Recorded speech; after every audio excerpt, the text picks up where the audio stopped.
Hey friends, welcome to exam partner channel. मैं हूं आपका एग्जाम पार्टनर प्रवीण सिंह राजपुरोहित और आज अपन पढ़ने वाले हैं क्या, how to write a Boolean expression for a logic circuit. यानी अगर आपको क्वेश्चन में गिवन होगा कि एक लॉजिक सर्किट गिवन है, ठीक है, और आपको उसका एक एक्सप्रेशन लिखना है इन टर्म्स ऑफ वेरिएबल्स, तो आप उसको किस तरीके से लिखोगे वो अपन आज की वीडियो में देखेंगे। ठीक है, तो वीडियो शुरू करने से पहले मैं आपको बता दूं कि अगर आपने बुलियन अलजेब्रा का जो बेसिक कॉन्सेप्ट है, उसके जो डी मॉर्गन्स लॉ है और उसके जो थ्योरम्स है, अगर आपने उन सबके वीडियोस नहीं देखे, अगर आपका कॉन्सेप्ट नहीं क्लियर है तो आप चैनल पे जाके उनके सारे वीडियोस को देख सकते हो, क्योंकि मैंने सारे वीडियोस अपलोड कर दिए। ठीक है, चलो अब आते हैं आज की टॉपिक के ऊपर, जो रहेगा आपका how to write a Boolean expression for a logic circuit. तो यहाँ पे इसको एक्सप्रेशन को लिखने से पहले आपको यहाँ पे कुछ स्टेप्स फॉलो करने पड़ेंगे ताकि आपको पता चले कि आपको वहां पे किस तरीके से लिखना है बेसिक स्टेप्स है। ठीक है, तो स्टेप्स आपके इस तरह से रहेंगे।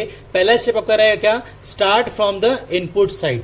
यानी आपको जो भी आपको एक लॉजिक सर्किट गिवन रहेगा, ठीक है, तो उस सर्किट के जो जितने समझोगे, आपको जो लेफ्ट मोस्ट पार्ट रहेगा ना, यानी लेफ्ट में देखो आपके इनपुट रहेंगे, ठीक है, तो लेफ्ट के जितने भी इनपुट है ना, आपको इनपुट से शुरू करना है। सबसे पहली बात तो ये कि आपके कितने इनपुट आपको वो चेक करना है। ठीक है, सेकंड क्या है, write the equation at the output of each input gate. यानी आपका जो भी इनपुट रहेगा, ठीक है, क्या लिखा है, write the equation at the output of each input gate. यानी जो भी आपका आउटपुट रहेगा वहां पे आपका जो भी इक्वेशन बन रहा है सर्किट का, इंडिविजुअल सर्किट का, वो आपको लिखना है। ठीक है, थर्ड क्या आपका, repeat this process and progress towards the output. यानी ये जो आपके दो स्टेप थे, आपको इसी को फॉलो करना है। कब तक करना आपको, जब तक आपका आउटपुट के एंड पर ना आ जाओ तब तक।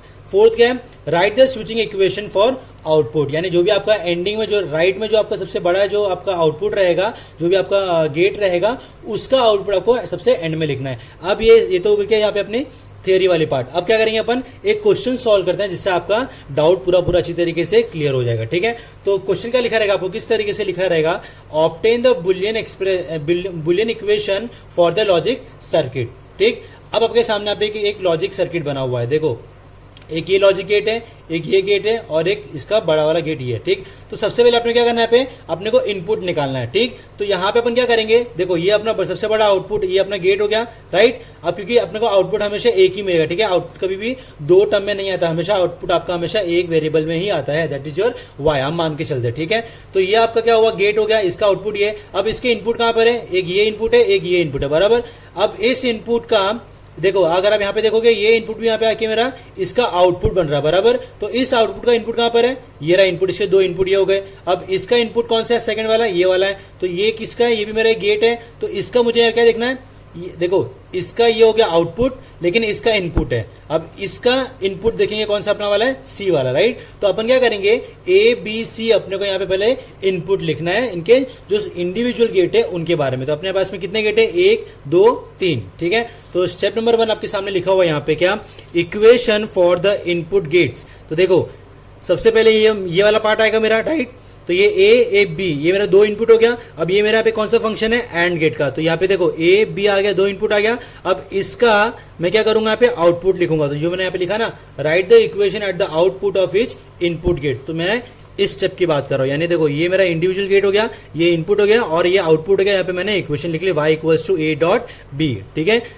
नाउ सेकंड वाला क्या मेरा, ये सी मेरा, ये मेरा इसका इनपुट है, बराबर। अब ये मेरा थर्ड गेट है, सेकंड गेट है, राइट। तो ये क्या हो जाएगा, सी यहाँ पे नॉट लगा हुआ, राइट, यानी सी बार हो जाएगा। तो y2 इक्वल टू क्या आ जाएगा, C bar. That is gate number 1 and gate number 2 are the input gate. समझ में आया। तो देखो गेट नंबर 1 गेट नंबर 2 क्या होगा मेरे, इस गेट नंबर 3 के इनपुट हो गए। अब क्या करेंगे, देखो इसका अपना आउटपुट निकाल लिया, इसका आउटपुट निकाला, मतलब ये इनपुट निकल गया और ये इनपुट निकल गया, बराबर। अब इन दोनों का इक्वेशन इसके साथ में बना लेंगे। तो कैसे आएगा आपका इक्वेशन, इस तरीके से आएगा।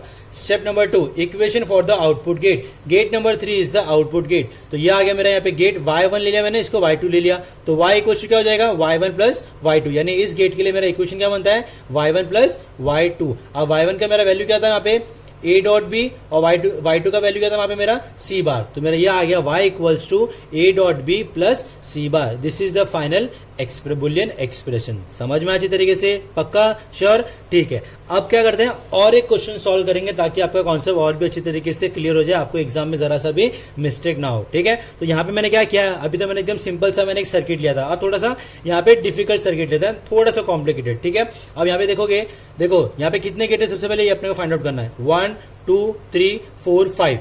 अब इसके बाद क्या करना है आपको, सबसे पहले देखना है कि आपका सबसे लास्ट वाला गेट कौन सा है। देखो लेफ्ट में इनपुट होते हैं, राइट में एकदम आउटपुट होता है। तो देखो गेट नंबर 5 मेरा आउटपुट है, सॉरी मतलब ये गेट है, सबसे मेन गेट। अब इसके इनपुट कहां पर है, y4 और y3, इसको मैंने नाम दिया, ठीक है।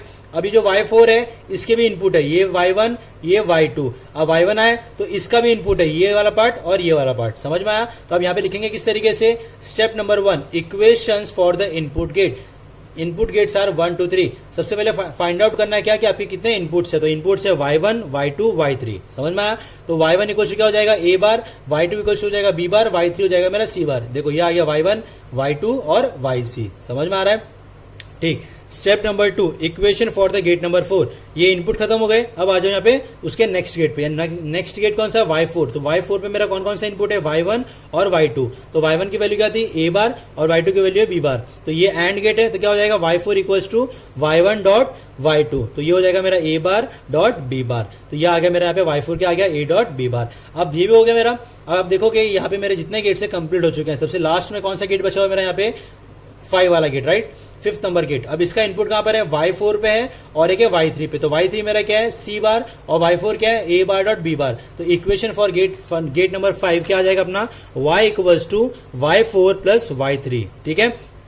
y4 की वैल्यू क्या है, a bar dot b bar, y3 की वैल्यू क्या है, c बार। तो यह आ गया a bar dot b bar plus c बार। समझ में अच्छी तरीके से। तो ये हो गया क्या मेरा यहाँ पे final Boolean expression for this logic circuit. हुआ क्लियर अच्छी तरीके से, पक्का, ठीक है। तो ये था यहाँ पे क्या इसका, how to write a Boolean expression for a logic circuit. अब आने वाले वीडियो में अपन क्या करेंगे, एसओपी फॉर्म क्या होता है, पीओस फॉर्म क्या होता है, स्टैंडर्ड एसओपी क्या होता है, नॉन स्टैंडर्ड पीओस क्या होता है, ये अपन आने वाले वीडियो में देखने वाले हैं। तो आज के लिए बस इतना ही। तो thank you so much video देखने के लिए। अगर आपको वीडियो अच्छा लगा तो लाइक करना भूलना मत, और बेल आइकन प्रेस करना भूलना मत, और सब्सक्राइब करना भूलना मत, ठीक है। क्योंकि आगे बहुत सारे वीडियोस है जो डीएलडी में आने वाले। Thank you so much, have a nice day.